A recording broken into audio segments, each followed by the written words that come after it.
አሁን የተሰማው ሰበር መረጃ ዛሬ ኢራን በከፍተኛ ኃይል ትመታለች የሚል አደገኛ መግለጫ ወጥቷል። ሩሲያና ኢራን ሚስጥራዊ መረጃ ተለዋውጧል። መካከለኛው ምስራቅ ወደ አዲስ አደጋ እየተጓዘ ይገኛል። ዝርዝር መረጃውን ይዘንላችኋል። ለዚህ ቻናል አዲስ ከሆናችሁ ላይክ፣ ሼር፣ ሰብስክራይብ በማድረግ እስከ ፍጻሜው አብራችሁን ቆዩ። ወደ መረጃው አለፍን። ፕሬዚዳንት ትራምፕ ዛሬ ኢራን እጅግ በኃይለኛው ትመታለች አሉ። የአሜሪካው ፕሬዚዳንት ዶናልድ ትራምፕ ዛሬ ኢራን እጅግ በኃይለኛው ትመታለች ሲሉ ከዚህ ቀድሞ ኢላማ ያልነበሩ የቴህራን ባለስልጣናት ላይ ጥቃት ሊፈጽሙ እንደሚችሉ ገልጸዋል። ፕሬዚዳንቱ ትሩዝ ሶሻል በተባለ የማህበራዊ ሚዲያ ገጻቸው ባሰፈሩት ጽሑፍ የኢራን ፕሬዚዳንት መሱድ ፔዜሽኪያን ከሰዓታት በፊት ያደረጉት ንግግርን ጠቅሰዋል። ፔዜሽኪያን በኢራን ጥቃት የተፈጸመባቸው ጎረቤት ሀገራት ይቅርታ ጠይቀዋል። ካሁን በኋላ ቀድሞ ጥቃት ካልፈጸሙ በስተቀር ጎረቤቶች እንደማያጠቁ ተናግሯል። ትራምፕ በለጥፋቸው ኢራን ይቅርታ መጠየቋና በመካከለኛው ምስራቅ ለሚገኙ ጎረቤት እጅ መስጠቷ እንዲሁም ካሁን በኋላ ወደ እነሱ እንደማትተኩስ ቃል መግባቷን ገልጿል። ይህ ቃል የተገባው በማያቋርጥ የአሜሪካና እስራኤል ጥቃት ምክንያት ብቻ ነው ብሏል። ኢራን የመካከለኛው ምስራቅ ሀገራት እንደማታጠቃ ብትናገርም ወደ ጎረቤቶች የሚደርሰው ጥቃቶች ሙሉ በሙሉ አልቆመም። በዱባይ ዓለም አቀፍ አየር ማረፊያ አቅራቢያ የድሮን ጥቃት መፈጸሙን የሚያመለክት መረጃ የወጣ ሲሆን ኳታር የተወነጨፈባት ሚሳኤል ማክሸፏን ገልጻለች። ትራምፕ በማህበራዊ ሚዲያ ገጻቸው ባሰፈሩት ጽሑፍ ዛሬ ኢራን እጅግ በኃይለኛው ትመታለች ብሏል። የአገሪቱ ጦርም ጥቃት የሚፈጸምባቸውን አዲስ ኢላማዎች እየለየ መሆኑን ገልጸው ፕሬዚዳንቱ ሙሉ በሙሉ የሆነ ውድመትና እርግጠኛ ሞት የማድረስ ሀሳብ በከፍተኛ ሁኔታ እያጤኑ እንደሆነ ጠቅሷል። በአዲሱ እርምጃ ኢላማ የሚሆነው እስካሁን ድረስ ጥቃት ሊሰነዘርባቸው ያልታሰቡ አካባቢዎችና በርካታ ሰዎች እንደሆነ ጠቁሟል። ይህ የሚሆነው በኢራን መጥፎ ባህሪ ምክንያት ነው ያሉት ትራምፕ ተጨማሪ መረጃ ከመስጠት ተቆጥበዋል። ኢራን ካሁን በኋላ አስቀድመው ካላጠቁም በስተቀር ጎረቤቶች ላይ ጥቃት እንደማትፈጽም አስታውቃለች። የኢራን ፕሬዝዳንት መሱድ ፔዜሽኪያን በአገሪቱ ብሔራዊ ቴሌቪዥን በቪዲዮ ባስተላለፉት መልእክት ጥቃት የተፈጸመባቸው ጎረቤት ሀገራትን ይቅርታ ጠይቋል። ጥቃት የደረሰባቸው ሀገራት ይቅርታ መጠየቅ አስፈላጊ ሆነ አግኝቻለሁ ሲሉ ነው ፕሬዝዳንቱ የተናገሩት። ጎረቤት ሀገራት የመውረር ሀሳብ የለንም ያሉት ፕሬዝዳንቱ ሰላምና መረጋጋት ለማስፈን ሲባል ቀጠናዊ ትብብር እንዲኖር ጠይቋል። ፔዜሽኪያን አክሎም የአገሪቱ አመራር ጎረቤቶች ላይ የሚፈጸሙ ጥቃት በተመለከተ ውሳኔ ማሳለፉን ተናግሯል።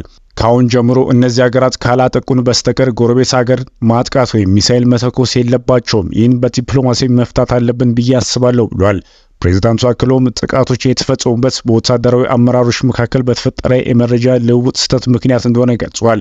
ይሁን እንጂ ይህ የፕሬዝዳንት ንግግር የተላለፈው ኢራን ቅዳሜ ጠዋት ላይ በባህሬን፣ ሳውዲ አረቢያና የተባበሩት አረብ ኤሚሬት ላይ ተደጋጋሚ ጥቃት ከፈጸመች በኋላ እንደሆነ የዜና ወኪሉ አሶሺየትድ ፕሬስ ዘግቧል።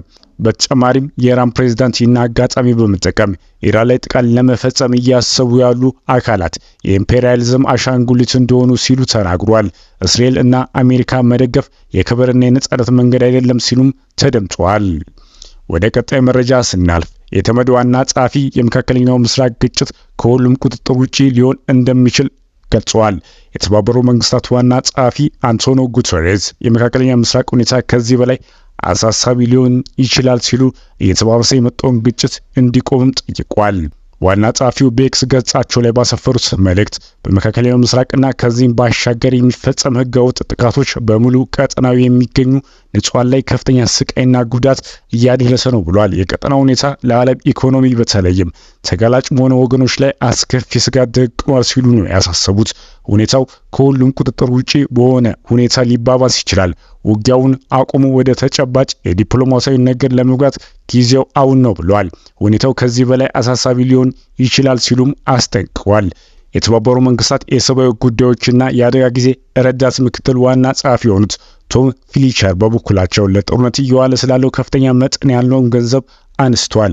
ፖለቲከኞች እርዳታ ለሚሹ ወገኖች የሚውለውን በጀት በማቋረጥ በሚወሰድ እርምጃ መኩራራታቸውን የጠቀሱ ፍሊቸር መሪዎች ለጦርነት ገንዘብ እየዋሉ መሆኑን በማንሳትም ወቅሰዋል። ኢራን በሆርሙዝ ወሽመጥ ሊያልፍ የነበረ ነዳጅ ጫኝ መርከብን መምታቷን አስታውቃለች። የኢራን እስላማዊ አብዮታዊ ዘብ በሆርሙዝ ወሽመጥ በኩል ሲያልፍ የነበረ የነዳጅ ጫኝ መርከብ ላይ ጥቃት መፈጸሟንም አስታውቃለች።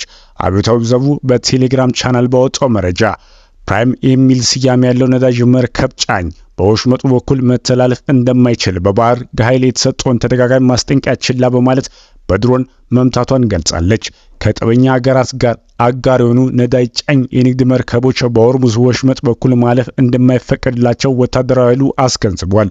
በዓለም ላይ ካሉ ወሳኝ የኃይል መጓጓዣ መስመሮች አንዱ የሆነው የሆርሙዝ ወሽመጥ ከዓለም አቀፍ የነዳጅና ጋዝ አቅርቦት 1/5 የሚሆነው ይተላለፍበታል። በመካከለኛው ምስራቅ እየተካሄደ ያለው ጦርነት የመርከብ መተላለፍ መስመር ሙሉ እንዲቆም አድርጓል። በዚህም ሳምንት መጀመሪያ የኢራን መንግስት በመስመሩ ለሚተላለፍ የሚሞክሩ መርከቦች በእሳት እንደሚያያዙ ዝቶ ነበር። ኢራን ካለች በኋላ የአሜሪካው ፕሬዝዳንት ዶናልድ ትራምፕ አስፈላጊ ከሆነ የአሜሪካ ባህር ኃይል በዚህ የሚያልፍ መርከቦች እንደሚታጀቡ ነው የተናገሩት። የኢራን አብዮታዊ ዘብ ቃል አቀባይ በበኩላቸው የአሜሪካ መርከቦች ለእጀባ ወደ አካባቢው እንዲላኩ አደፋፍረዋልም። ቃል አቀባዩ እንደተናገሩት ኢራን የነዳጅ ማመላለሻ መርከቦች የማጀብ እርምጃ በደስታ ትቀበለዋለች ብሏል። የአሜሪካ ኃይሎች የሆርሙዝ ወሽመጥ ለማሻገር በዚህ ይገኛሉ።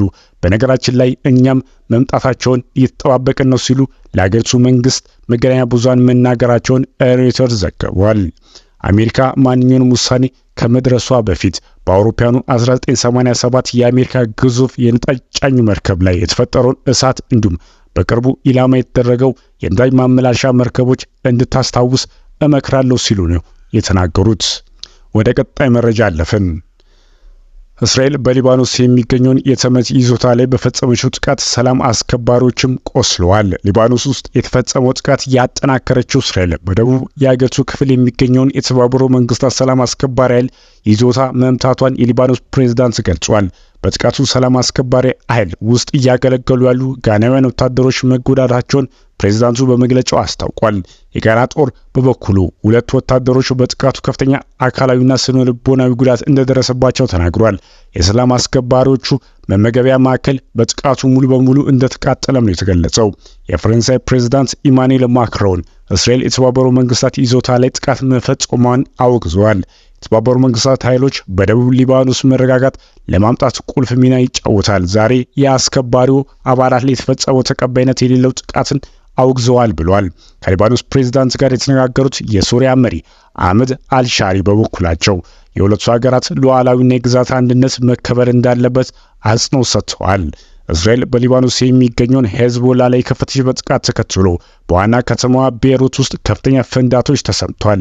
የአየር ጥቃት ተከትሎ በመቶ ሺዎች የሚቆጠሩ ነዋሪዎች ደቡባዊው የከተማውን ክፍል ለቀው እንዲወጡ በእስራኤል ትዕዛዝ ተሰጥቷቸዋል። እስራኤል ከሰኞ አንስቶ ሊባኖስ ውስጥ በፈጸመችው ጥቃት 217 ሰዎች እንደተገደሉና 798 ሰዎች እንደቆሰሉ የአገሪቱ ጤና ሚኒስቴር አስታውቋል።